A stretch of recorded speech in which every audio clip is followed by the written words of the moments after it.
contradiction. I would not be standing here as president making these awards were it not for Jim. I mean that sincerely. And neither of us would be standing here without Emily Clyburn, a woman of enormous character who we all miss. We're a great nation, Jim, because we have good people like Jim and Emily Clyburn.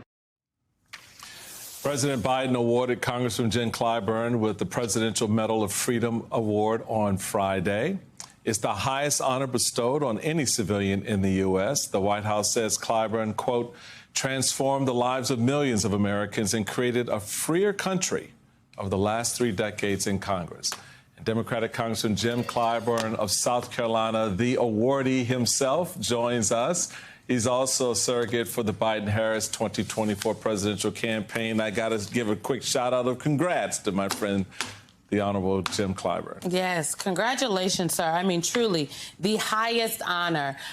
Can we talk about the award ceremony and the Presidential Medal of Freedom? You received it along with 18 other distinguished individuals. Can you just take us inside this moment that we are seeing? What did it feel like? There's only a very small group of people in this country that have ever had this experience. And when we all found out that it was you, in my house, I'm an honorary South Carolinian, and it is a great day for South Carolina.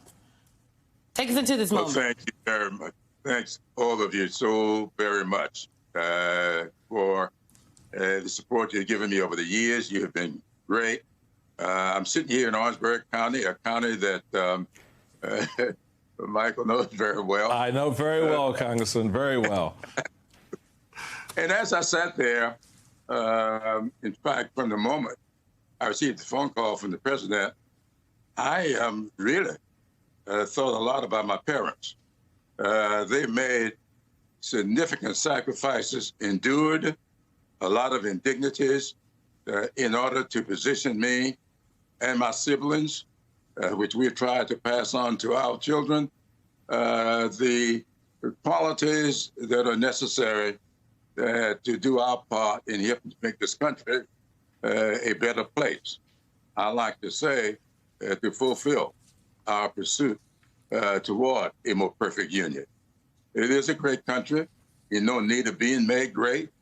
We've always got to keep working to make the greatness of this country accessible and affordable for all of its citizens.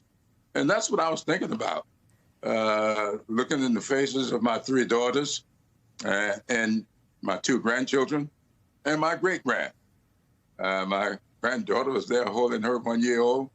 I thought about all of that and what a family effort it's been to get me to this point. What a beautiful, beautiful reflection, sir. And just to echo Simone and Michael, many congratulations to you. What an incredible honor in the same week that you were with the President of the United States at the White House receiving the Presidential Medal of Freedom. You got the former president at a private donor event likening the Biden administration to the Gestapo. Let me read you just a little bit of that reporting. These people are running a Gestapo administration, Trump said, according to audio of the luncheon provided to NBC News. And it's the only thing they have. It's the only way they're going to win, in their opinion. That is just incredible, but it's not surprising. This president is given to hyperbole on every subject that he ever approaches. He has an understanding of this country that I thought we left behind more than 100 years ago. But, you know, as I watch things happen in the country today, I've been hearkening back for some time now to the 1876 presidential election and how this country got off track after the Civil War, how we got into Jim Crow.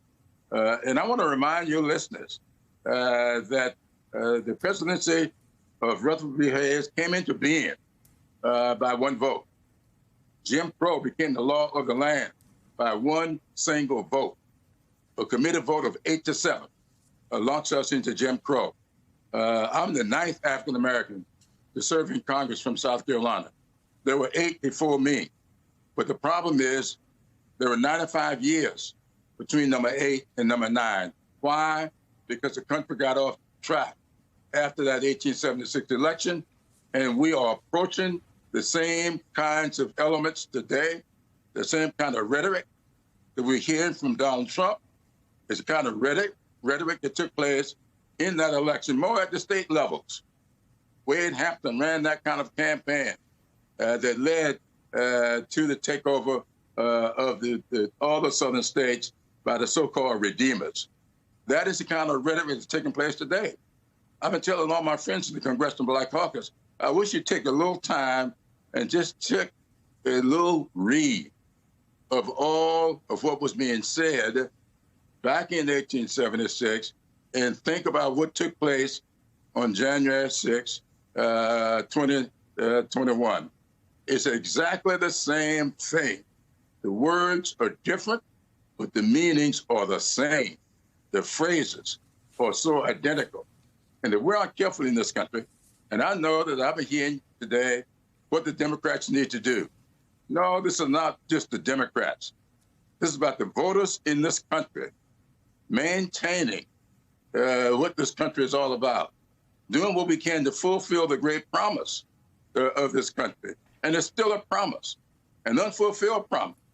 Joe Biden talks about it all the time, talking about redeeming the soul of America. And that is what is necessary. He quoted me, I think, on Friday, because I like to talk about Alexis de Tocqueville's notion that this country's greatness is not that we were more enlightened than any other nation, but because we have always been able to repair our faults. There are some faults in this country that need to be repaired. And Joe Biden has been working very hard to repair those faults. Student loan debt, repaired a big fault. Doing something about our climate, a big fault. And I don't quite understand young people who say to me, Joe Biden is not doing this and he's not doing that. He is doing a great deal.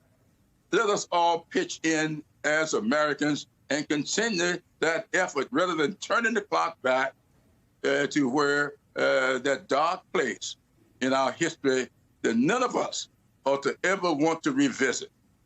But that's exactly what's going to happen if we're not careful.